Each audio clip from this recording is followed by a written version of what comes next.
अफ़गानी डिशों में मैं काबली पुलाव बनाता हूँ।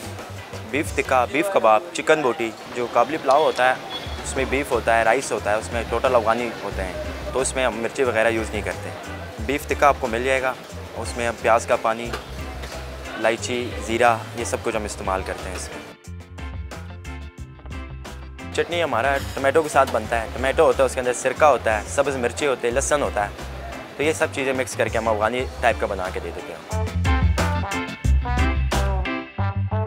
5-6 साल से तकरीबन आ रहे हैं। यहाँ का काबली पुलाव और काबली सब्जी जो है ना वो हमें बहुत ज़बरदस्त लगता है और बहुत टेस्टी होता है। नमक तो बराबर होता है इसमें, जो है ना ज़्यादा मिर्ची वगैरह नहीं होते। इसका ये है कि खाना बंदा खा ले तो मतलब कोई प्रॉब्लम वगैरह नहीं होती। खावा भी उसका बहुत ज़बरदस्त है। यहाँ से खाना खाने के बाद बंदा खावा ना पिए तो ऐसा समझो कि कुछ चीज़ आपसे रह गई है।